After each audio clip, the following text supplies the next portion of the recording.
America में करीब 45 लाख भारतवंशी रहते हैं। 45 लाख वो भारतवंशी दरअसल जिनका मूल जो है वो भारत है, लेकिन उनमें से किसी का जन्म यहाँ पर हुआ, अमेरिका में हुआ, या फिर किसी ने दरअसल जन्म के बाद यहाँ पर शिफ्ट कर लिया। यहाँ पर वो कोई काम धंधा करता है, प्रोफेशनल है, डॉक्टर है, आईटी प्रोफेशन है के कारण जो है वो यहाँ पर आ गया और अब अमेरिका का ही निवासी होकर रह गया। ऐसे 45 लाख लोग हैं।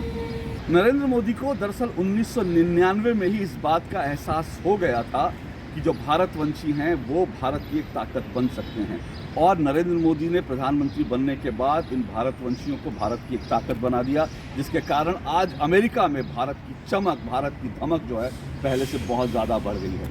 1999 की मैं बात कर रहा हूँ, दरअसल जब नरेंद्र मोदी जो है भारत में भारतीय जनता पार्टी के महासचिव थे और बीजेपी भी सत्ता में उस वक्त जो है आ रही थी, जा रही थी, उनकी सरकारें गिर रही थी, स्थायी सत्ता में नहीं थी, और बीजेपी की सीटें भी जो हैं वो ऐसी नहीं थी कि उसको बहुमत मिले, तो मिलीजुली सरकार, खिचड़ी सरकार बीजेपी की तरह से चला रही थी। लेकिन 1999 में जब नरेंद्र मोदी अमेरिका में आए तो उन्होंने बाकायदा ये एक इंटरव्यू में, एक यहाँ पर टीवी एशिया को एक इंटरव्यू देते हुए ये कहा कि जो भारत के लोग हैं, यहाँ पर उस वक्त 14-15 लाख लोग थे, उन्होंने कहा कि भारत के लोग जो हैं भारत को मजबूत बनाने के लिए काम कर सकते हैं, और अगर हर अमेरिका में बसा हर भारतीय साल में 5 अमेरिकी परिवारों को इस बात के लिए प्रेरित करे कि वो सैलानी के तौर पर भारत जाएं, तो उससे भारत का पर्यटन बढ़ेगा, भारत की एक छवि अच्छी बनेगी और भारत को जो है रेवेन्यू मिलेगा। तो इस तरह से नरेंद्र मोदी की सोच बड़ी क्लियर थी। और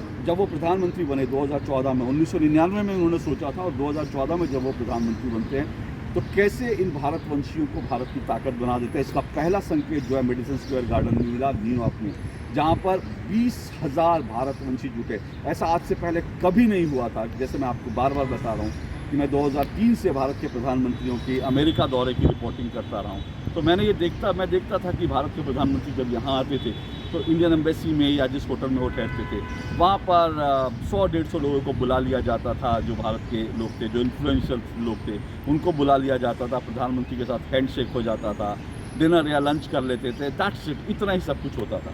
लेकिन नरेंद्र मोदी ने क्या किया? नरेंद्र मोदी ने कहा भारतीय जब इतने ताकतवर हो गए हैं तो ये दुनिया को पता चलना चाहिए, अमेरिकन को पता चलना चाहिए। मेडिसन स्क्वायर गार्डन में 20,000 भारतीयों की सभा हुई, और वहाँ पर जो आसपास जितने अमेरिकी थे वो सब हैरान थे।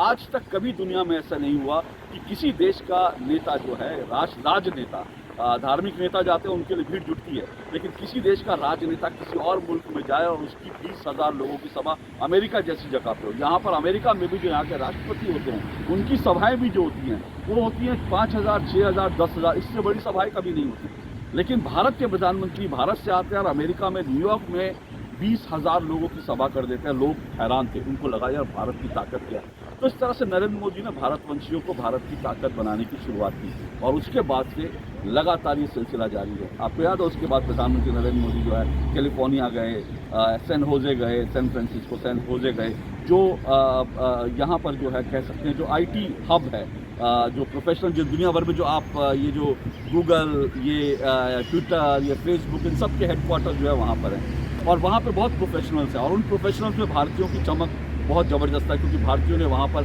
सिलिकॉन वैली पर लगभग एक तरह से कह सकते हैं कब्जा कर रखा है। तो सैन होजे जाते हैं, वो सैन होजे में भी एक बार फिर से वो सैप सेंटर में बहुत बड़ी सभा करते हैं, लोगों को एहसास होता है क्या है। उसके बाद से प्रधानमंत्री नरेंद्र मोदी जब भी अमेरिका में आते हैं, पूरे अमेरिका से जहाँ पर आते हैं, न्यूयॉर्क में आएंगे या वो जो है कहीं और आएंगे, वाशिंगटन में आएंगे, पूरे अमेरिका से लोग भारतवंशी जो हैं अपनी जेब से पैसा लगा करके, अपनी गाड़ियों में, हवाई जहाज़ से चार्टर प्लेन बुक करके प्रधानमंत्री नरेंद्र मोदी का स्वागत करने आते हैं। और ये जो है रिकॉर्ड बना था, प्रधानमंत्री नरेंद्र मोदी ने पहले मेडिसन स्क्वायर गार्डन में रिकॉर्ड बनाया और उसके बाद अपने ही रिकॉर्ड को उन्होंने तोड़ा। तो प्रधानमंत्री नरेंद्र मोदी ने अपने ही मेडिसन स्क्वायर गार्डन और सैप सेंटर के रिकॉर्ड को जो है वो तोड़ा 2019 में, जब ह्यूस्टन में हाउडी मोदी कार्यक्रम हो, उसमें 50,000 भारत के लोग जुटे, भारतवंशी जुटे।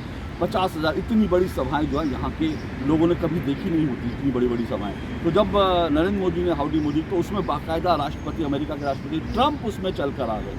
क्योंकि भारतवंशियों की ताकत का यहाँ पर अब हर अमेरिकी को एहसास है और अमेरिका के हर राष्ट्रपति को इस बात का एहसास है कि भारतवंशी ताकतवर है। इसलिए उस सभा में खुद अमेरिका के राष्ट्रपति जो हैं वो यहाँ पर आ गए, अमेरिका के राष्ट्रपति ट्रंप। और अब जो है आप अगले कुछ दिनों में आपको ये भी पता चलेगा कि कैसे जो है वॉशिंगटन में जब प्रधानमंत्री नरेंद्र मोदी और अमेरिका के राष्ट्रपति जो हैं जो बाइडन, उनके बीच जब वार्ता होगी तो अमेरिका के राष्ट्रपति निवास के सामने उसके परिसर से लगा हुआ जो साउथ लॉन है उसमें 7,000 करीब भारतवंशी वहाँ नाच रहे होंगे, गा रहे होंगे, प्रधानमंत्री नरेंद्र मोदी का स्वागत कर रहे होंगे, भारत अमेरिका संबंधों का जो जश्न मना रहे होंगे। और इससे पहले आज तक कभी ऐसा नहीं हुआ कि अमेरिकी राष्ट्रपति के निवास के अंदर जो हैं इतनी बड़ी तादाद में किसी विदेशी मेहमान का स्वागत करने के लिए लोग जुटे। तो ये भी एक रिकॉर्ड बनने जा रहा है। तो इस तरह से नरेंद्र मोदी ने भारतवंशियों को भारत की ताकत बना दी। और इसी ताकत का एक बड़ा परिणाम है कि पहले ये माना जाता था कि अमेरिका में जब रिपब्लिकन पार्टी सत्ता में होती है तो वो भारत के करीब होती है, रिपब्लिकन पार्टी। डेमोक्रेट्स जब सत्ता में आते हैं तो वो थोड़ा सा भारत से दूरी बनाकर रखते हैं, ऐसा मोटे तौर पर माना जाता था। लेकिन अब क्या है, नरेंद्र मोदी बीते 9 साल में जब 8 बार अमेरिका आए हैं तो उन्होंने 3 अलग अलग राष्ट्रपतियों से उन्होंने भारत के रिश्तों को बनाया ही, मजबूत कराया और हर राष्ट्रपति के साथ उनका रिश्ता एक नई ऊंचाई पर गया। पहले जब वो आए तो डेमोक्रेट बराक ओबामा जो है वो अमेरिका के राष्ट्रपति थे। और उससे पहले जब 2014 में नरेंद्र मोदी आए तो यही अमेरिका है जिसने उनको गुजरात का मुख्यमंत्री रहते हुए वीज़ा नहीं दिया था। लेकिन उन्हीं प्रधानमंत्री नरेंद्र मोदी के लिए अमेरिका पलक पहाड़े बिछाने के लिए तैयार हो जाता है। आज ये स्थिति। तो पहले बराक ओबामा, उसके बाद आपको याद होगा बराक ओबामा के साथ इतने अच्छे रिलेशन थे कि बराक ओबामा को 26 जनवरी की गणतंत्र दिवस पर मुख्य अतिथि के तौर पर प्रधानमंत्री नरेंद्र मोदी जो है उनको वहाँ पर खींच लाए। और उसके बाद जो है ट्रंप आते हैं। ट्रंप के साथ नरेंद्र मोदी के संबंधों की प्रगाढ़ता और गरमाई हमने देखी। और वो ट्रंप जो है रिपब्लिकन थे, तो पहले डेमोक्रेट फिर रिपब्लिकन और उसके बाद अब दोबारा से डेमोक्रेट्स यहाँ पर सत्ता में हैं।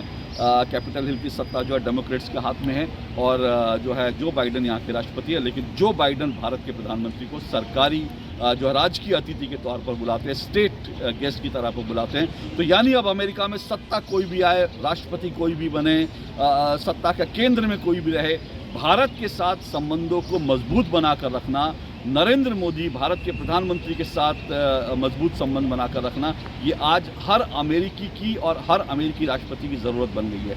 ये नरेंद्र मोदी ने बीते 9 सालों में भारत अमेरिका संबंधों को इस तरह से बदल कर रख दिया है। ये ताकत नरेंद्र मोदी ने दरअसल भारत की विदेश नीति को दी।